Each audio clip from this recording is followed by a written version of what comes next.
Hello friends, and welcome again to a Walk in the Garden Bible study. This is part 2 in our study of Genesis chapter 24.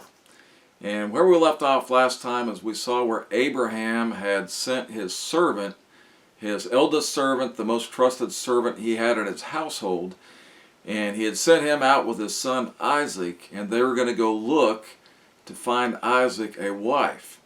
And so we saw where Abraham gave his servant some very explicit instructions, and he made him swear an oath that he would do certain things and that he wouldn't do certain things in order to find Isaac the proper and the perfect wife.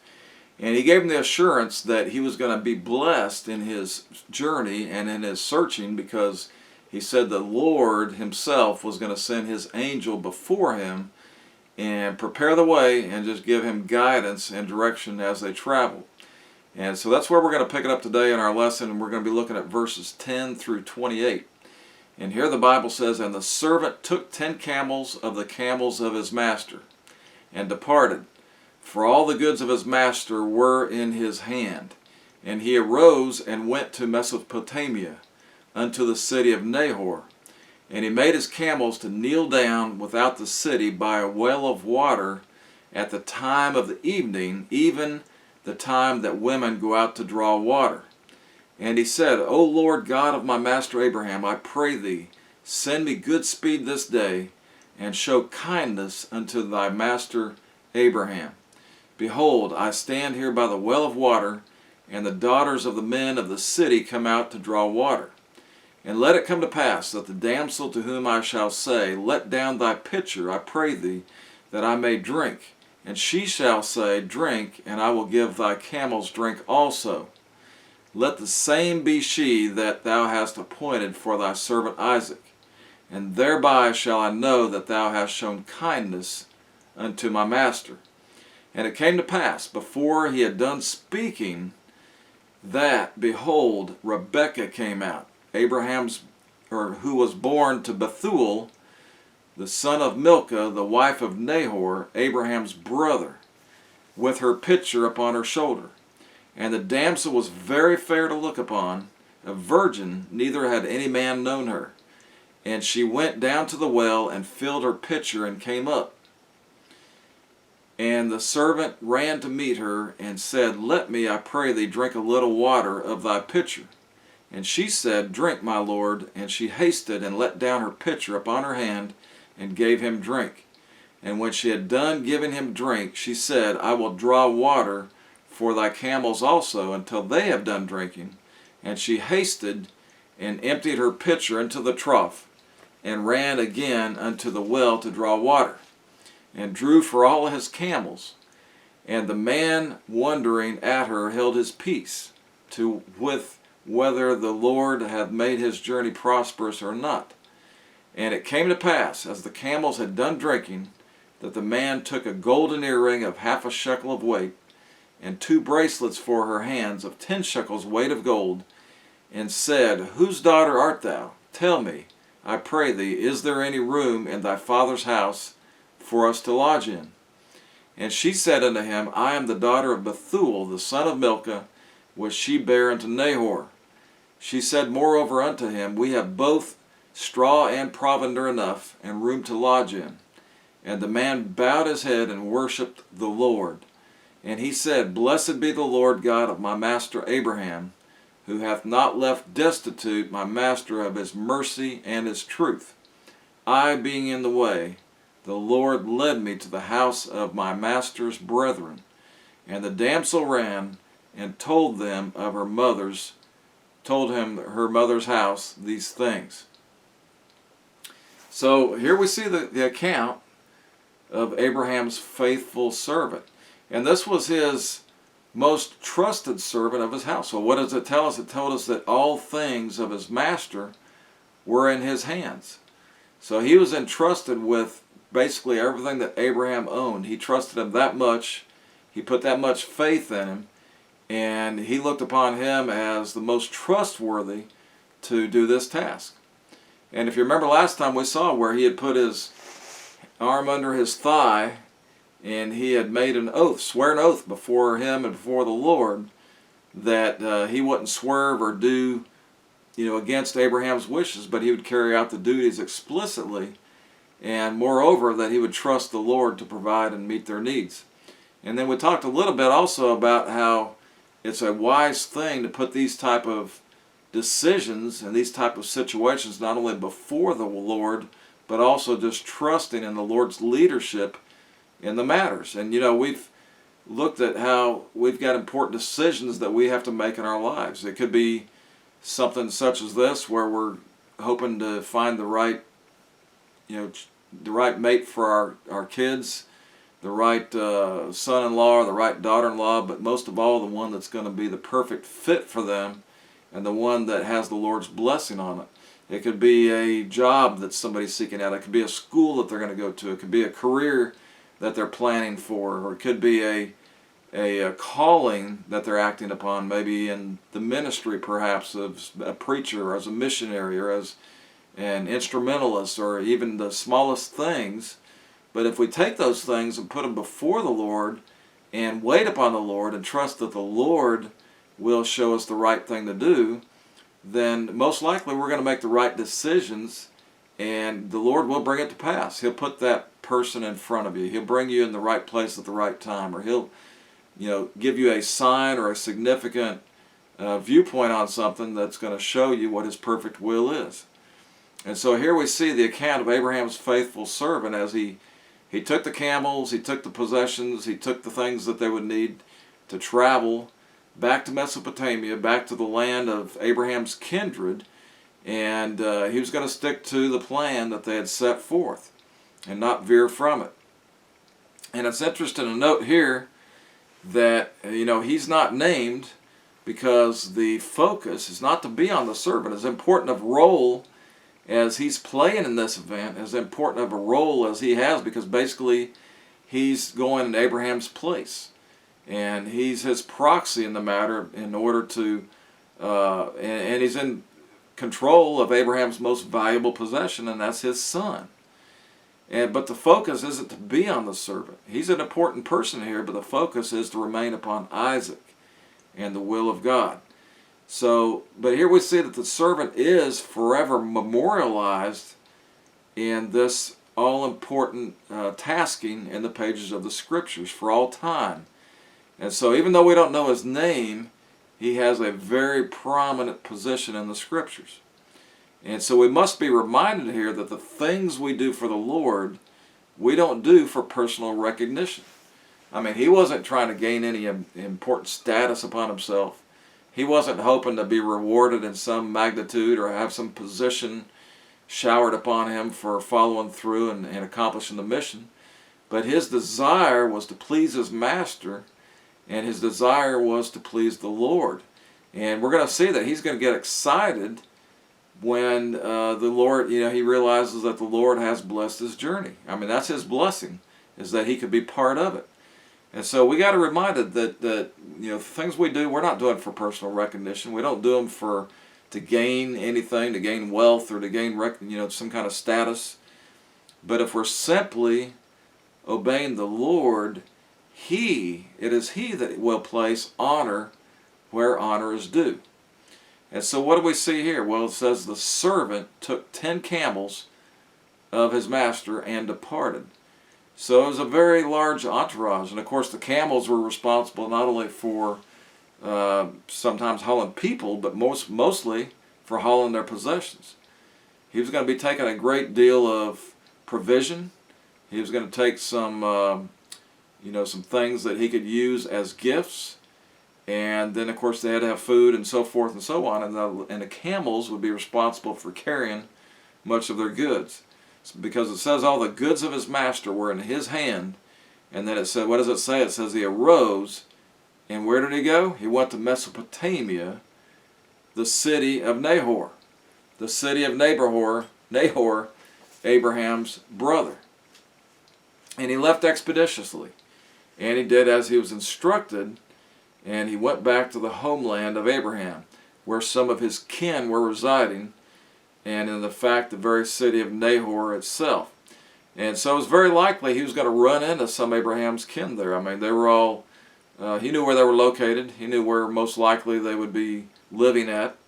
And he knew the best place. You know, when you enter a city and you're going there for a mission, perhaps, maybe you're going to on a missionary journey, and you want to go to the city and you want to go to a place where the people are going to be meeting to pass out some gospel tracts, perhaps, or perhaps just meet some people to invite them to church, or just to get to know some folks. Well, you go to where the meeting place is, and in a lot of cities that would be the marketplace. The marketplace is where the people are going to have to come. They're going to have to show up because they got to buy things. They got to buy food for the day. You know, and a lot of cities, you know, maybe not so much in America, but I guess if you went to America and you want to go to the meeting place, you might go to Walmart. I mean, that'd probably be the best place that the majority of the city folks are going to eventually have to show up in any given town. But in these cities at this time, especially if you're looking for a young lady, it would be the local watering hole. It would be the local river or the local well. And in the evening is when the ladies would go and they would bring their pitchers down. They would get the water they were going to need for that day or maybe the next day, fill their jugs, and then carry them back to their house. But that's what they did. And it usually happened at a certain part of the day. And so that would be the best place to be looking and to be hoping to run into a woman or that's going to be available, and especially the young women of the city. And so that was his whole intention. And what do we see here? Well, the local watering hole was in the evening. That's where the camels would be refreshed as well. And this was the time of day when the young women of the families would come to draw water for their households.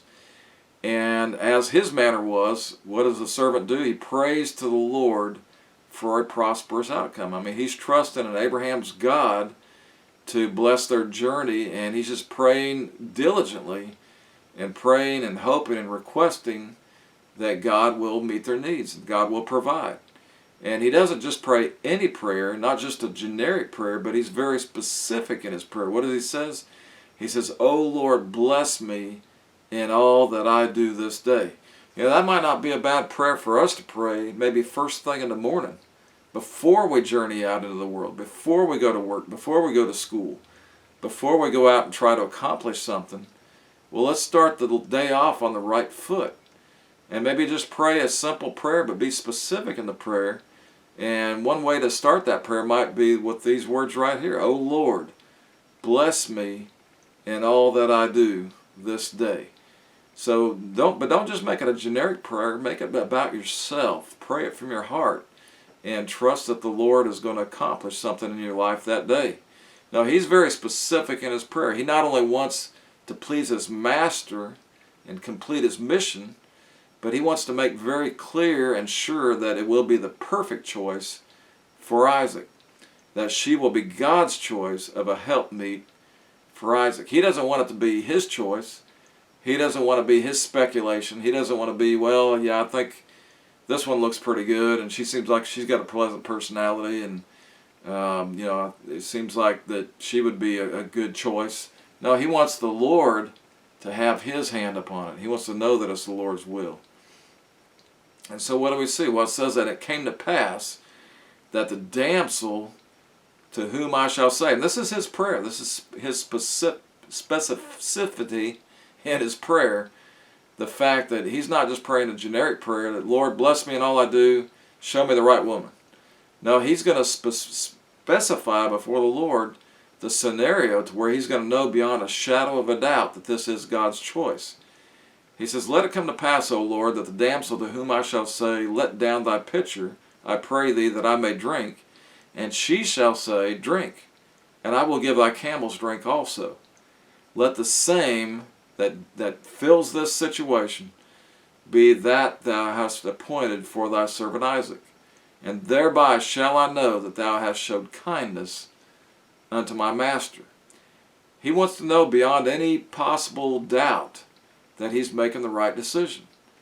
And he has the faith and confidence in God, the God of Abraham, that not only he can make it so, but also that he will make it so. He was totally sure of it. He had totally confidence that God was going to provide, and that this was going to be the way, that when he makes that statement, he's going to get that response. And he's going to, because a lot of women wouldn't necessarily answer that way. They might say, no, you can get it yourself, or no, I've got other things pressing, or maybe even to the point where, yes, okay, I'll give you a pitcher of water, and that'd be the end of it. They would go ahead and go on their way as quickly as possible. But if it was the one that would say, sure, I'll do that, and not only that, but let me get your camel some drink also, that would be the signifying cream of the crop there. I mean, that would be the icing on the cake that he would be assured. That would be the total assurance he would need. And so that, and what do we see? That even as he's praying this prayer, I mean, he hasn't even finished his request yet. And who would come forth at that moment? None other but Rebekah, the same Rebekah that we've been reading about previously. Now here she was, the daughter of Bethuel, the son of Milcah, the wife of Nahor, Abraham's brother, and here she comes, even as he's still uttering the words of that prayer. It is she that comes down to fill her pitcher with water. And so the Bible goes on to relate not only did she come down for that tasking, not only was she going to fulfill the role that Abraham had requested, not only was she part of his kindred, one that he had desired, and not only would she be the one that the Lord had chosen, but it also tells us a little bit about her condition. It goes on to relate the sanctity of her purification. What does it say? It says that she hadn't been tainted. She had been previously spoken for. She was fair to look upon, but beyond that, she had never been with a man before. She was still a virgin. And so here she comes, and after she had filled her pitcher, the servant was just sitting by and observing. And I'm sure in his mind he was thinking, well, could this already be the one? I mean, she looks like a very likely candidate. She's beautiful to look upon. She's got a very pleasant aura about her. She's getting ready to fill her pitcher. Could this be this quickly an immediate answer to my prayer? Could she be the fulfillment of my master's request? Well, he's going to find out. He's not going to let her go about her way and leave before he can check it out and just test the waters. And so what does it say? It says he immediately runs to her and requests and asks her that question. Asks her for that drink. How would she respond? Well, she gave him the drink, and then the next thing she does is she says, I will draw water for thy camels also, until they have done drinking. Oh, this must have been music to the servant's ears. He must have been on shouting ground at that moment.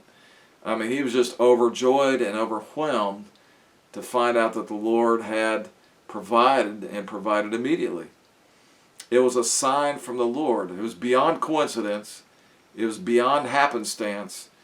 And it was divine intervention and an answer to this petition. And what does a servant do? He doesn't assume anything, but he just holds his peace.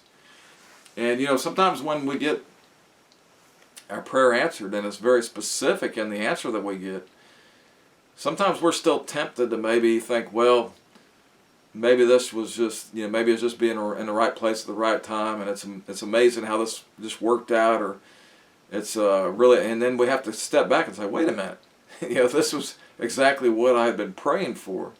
And it wasn't just a happenstance. It didn't just occur, but it was the Lord's provision. He had answered my prayer.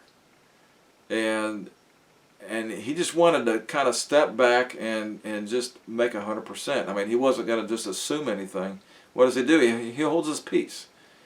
By divine providence, she was more or less ordered that she would do exactly and be the exact answer, his sign that he was looking for.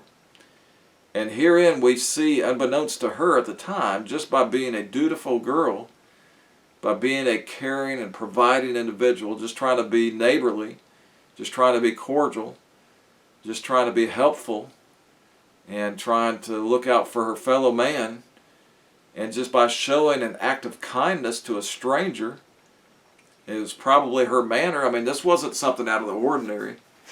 I mean, this was her nature. This is what she did. This is how she'd been brought up, to do things for strangers, to help somebody out in need. And we can see that around us in our society. I mean, there's people that are cold-hearted that'll see somebody that might need a help getting in their door of their car. They might need help getting a wheelchair up a ramp. They might get help needed getting their car out of a stuck on an icy patch. I mean, there's just all kinds of things. And we don't have to be invasive. We don't have to jump in the car with them. We don't have to be, putting ourselves in harm's way. But there's things that we can do just to lend a helping hand to our fellow man. And many times in our society we become so gun shy because we're so afraid that, somebody might do something to us or might, have a hidden agenda or might, and rightfully so to some extent. I mean, that could be the case. But there's some cases when it's obviously a safe environment to do something in, and that's when, the true nature of a person will kick in. Are they going to stop and at least ask if they can be of assistance? Are they going to stop and at least offer a helping hand? Or are they just going to turn the other way and blindly walk by? And we've seen that, people get hurt in the street. People are being, they could be being beat up. They could be, attacked or maybe left on the street curb. And in some cities we've seen where people they see them there and they just walk on by. And just not even try to get them any help, not try to get them any assistance, not even check on them. And it's beyond just having a fear of stepping into a situation. But it's gotten to the point where there's just a coldness in many hearts today. There's a coldness and an indifference towards our fellow man. And that's direct and contrary to what the Bible tells us to do, to be considerate, to love one another, to reach out to one another, to minister and to help those in need, to help those that are helpless. And it's just a very contrary situation. But that's because our society has developed that. And so we just need to be cognizant of what we can do to be an aid or be a help and not expect anything in return. And so that was more or less Rebecca's character. And that's why she did what she did, and that's how she responded the way she responded. She was just being a caring and providing individual. And unbeknownst to her, that by showing just this simple act of kindness to this stranger, that was a stranger to her at the time, that she was actually about to be brought into the line of Christ, the Messiah. And so a lot of times we don't see we can only see the short side of things, and we have no clue how things could be made manifest in the future. I've heard testimonies of people, even recently I've heard testimonies where somebody just did a simple act of, ministry or an act of kindness. In fact, there was a recent one here recently where somebody had put a gospel tract on somebody's moped or motorcycle that was just sitting out by the store and just simply set it there. And as a result of that, I think it was that they ended up coming to church and maybe they ended up getting saved or baptized. But it was just because somebody took the time, just took a moment to share an act of kindness. And we could have case after case of that. But there's just little things that can be done. And we have no clue what the far-reaching effects might be. There's people that have been touched like that, been separated, and then 20 years later, they find out this person went on to become a preacher, went on to become a missionary, but it all started with just that one simple act of kindness. I've got a minister in my local church, and the way he's in fact, he's our youth pastor. And the way that he got in that, it all began when, and I've heard his testimony when they were just in a local restaurant, him and his family, and there was a waitress there that had just been continuously inviting them to church, just over and over again. They were kind of reluctant to go, but they finally decided to go and visit her church. And so that's where it all began. And I don't know if she knows how it all ended up, but as a result of her act of kindness and her act of caring, her act of concern, there's been many, many lives and hearts that have been changed and touched now through his ministry. So that's just, we've just got to do things and realize that it's just for the good, and it's because the Lord has instructed us to do those things. But back to our story here, we see that in verse 21, what does it say? It says, the man, wondering at her, held his peace. So this servant sees what has happened. He's heard the response that he was looking for. He was overjoyed, but obviously didn't, get too exuberant at the time. And I'm sure his heart was just beating hard in his body there, and he was just excited. But he held his peace. And why did he do that? It says, to wit, whether the Lord had made his journey prosperous. So he didn't want to jump the gun. He didn't just want to assume that this was it, but he wanted to verify and make sure she was the right one, because he also needed to make sure that she was of Abraham's family, one of his kin. Could it be? Would it be? Could it really be happening? Could this be really taking place? How can I be sure? Then again, it must be, because it came to pass exactly how I had prayed to the Lord, how I had requested. And so once he came to himself and he realized that he didn't need to try to talk himself out of this, but he needed to go ahead and pursue it. What does it say he does? He takes a golden earring of 1/2 shekel of weight and 2 bracelets for her hands of 10 shekels weight of gold. So very expensive and very valuable items to have, for sure. You remember we talked in our last lesson what a shekel was, and it was equal to about a 1/2 ounce. So you're talking about 5 ounces of gold, and even a 1/4 ounce of weight of the ring, of the golden earring. So a lot of gold involved there. And what does he do? It says he pays his respects to Rebekah for her gratitude, in gratitude for her civility. It would not only be a thanksgiving offering, but it would be definitely a pledge of future relationships. And then he offers up a question. For it's certain that she doesn't know what's going on at this point. She was just showing an act of kindness. And now somebody's not only giving her something that she's probably never ever had happen to her before. It's not just a tip, but he's giving her some valuable items. She might be thinking, well, now what is he, expecting in return? I mean, I'm just showing him just helping out. And now all of a sudden he's giving me these gifts and I don't even know this person. And so she might have been kind of wondering, what the situation was at this point. And, what does he say? He offers up the question. He says, whose daughter art thou? Tell me, I pray thee, is there room in thy father's house for us to lodge in? So he definitely wants to get to know her and her family. He wants to know who she is, but he also wants to be able to meet the family. And the rest of the story, he learns of her true identity. She says, I am daughter of Bethuel, the son of Milcah, which she bare unto Nahor. And also she goes on to be even more accommodating. We have both straw and provender enough, and room to lodge in. So wow, what an act of kindness there. What an extension of hospitality that she offers. And she also gives him the confirmation of her lineage and who she is. And when the servant heard this, he was just overwhelmed. And immediately, what does it say he does?